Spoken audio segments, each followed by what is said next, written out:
ओम शांति। सहज राजयोग की श्रृंखला में आज हम राजयोग के आधार एवं विधि, राजयोग के स्तंभ एवं नियम तथा राजयोग से होने वाली प्राप्तियों के विषय में विस्तृत चर्चा करेंगे। राजयोग का अर्थ होता है ऐसा योग जो सभी योगों से श्रेष्ठ है, जो सभी योगों का राजा है। योग शब्द का अर्थ होता है जुड़ना। आज हम व्यक्ति, वस्तु, वैभव एवं पदार्थों से निरंतर जुड़े हुए हैं और उसी आधार पर हमको प्राप्तियां भी हो रही हैं।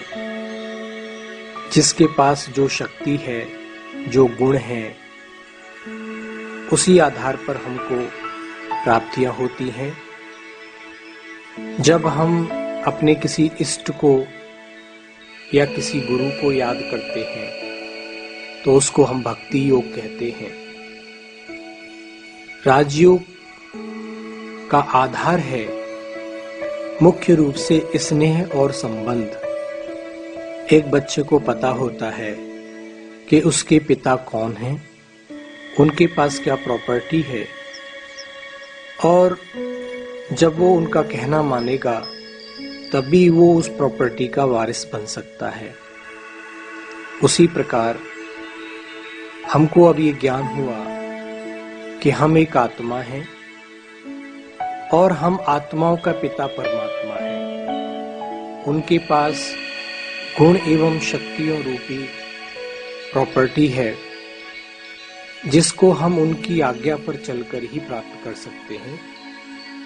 और जब हम परम पिता परमात्मा से अपने आप को जोड़ लेते हैं तो हमारे अंदर की जो कमजोरियां हैं, जो हमारे विकार हैं, वो हमसे स्वतः दूर चले जाते हैं। क्योंकि जहां पर शक्ति है वहां पर सामर्थ्य है।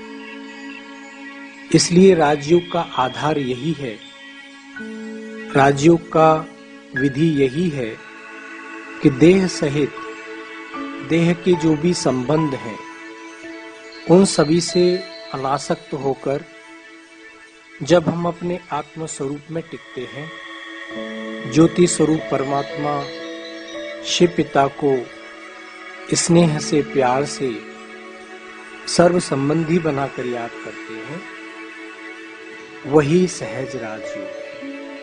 राजयोगी बनने के लिए जीवन में कुछ नियम एवं मर्यादाओं की अनिवार्यता है, जिसमें से एक है ब्रह्मचर्य की पालना।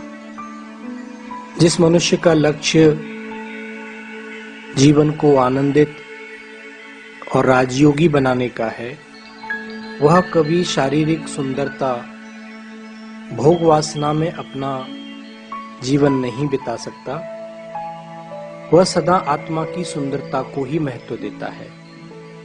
ब्रह्मचर्य अर्थात परमात्मा द्वारा बताए हुए आचरण को, ब्रह्म वाक्यों को, ब्रह्म आज्ञा को अपने जीवन में, आचरण में प्रैक्टिकल रूप में लाना।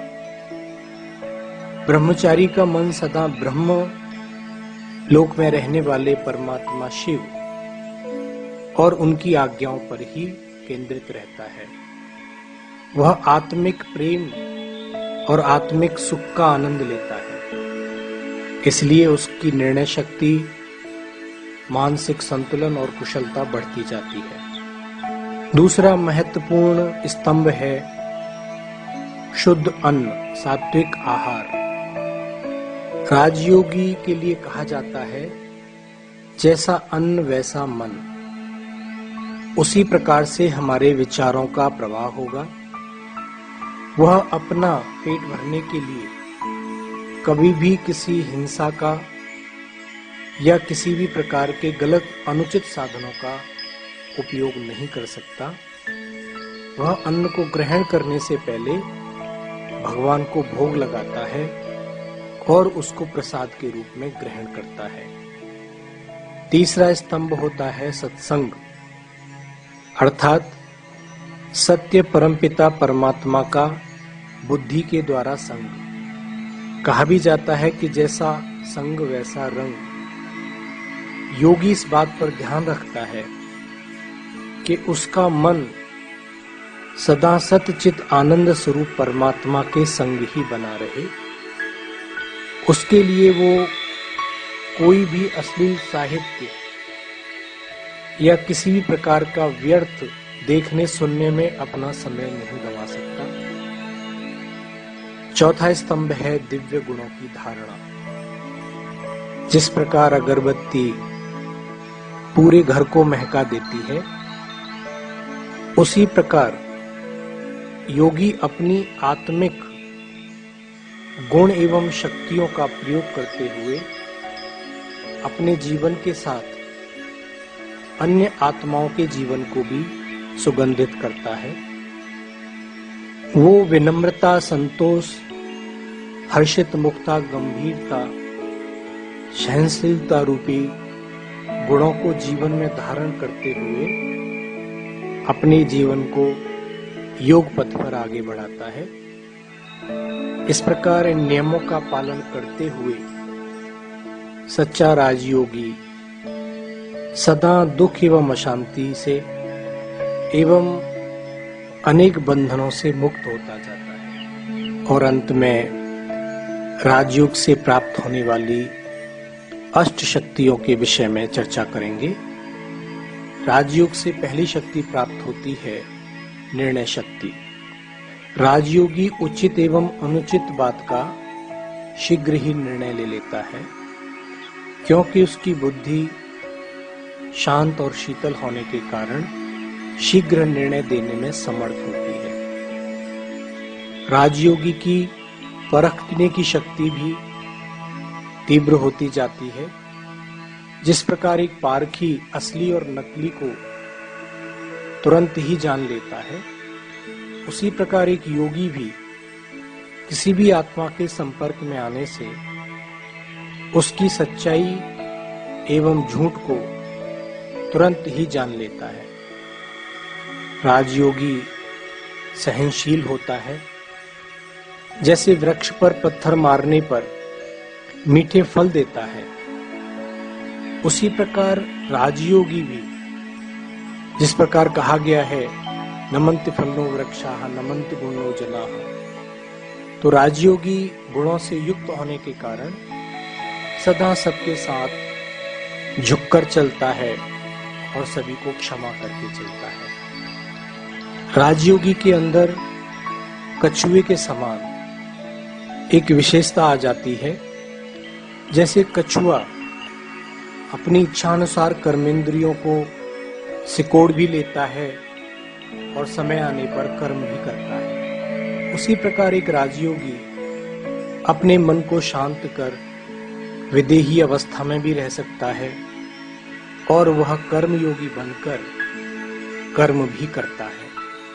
समेटने की शक्ति के कारण अपनी बुद्धि को इस विशाल दुनिया में फैलने नहीं देता, अनेक आकर्षणों से बचकर रहता है। गुण एवं शक्तियों, मूल्यवान हीरे मोती को इकट्ठा करता है और अपने घर परम धाम में चलने की सदा तैयारी में रहता है। राजयोगी के अंदर सामना करने की अपार शक्ति होती है। किसी भी प्रकार की विपरीत परिस्थितियों में अपने निकट संबंधी की मृत्यु या किसी भी असामयिक घटना में वो विचलित नहीं होता।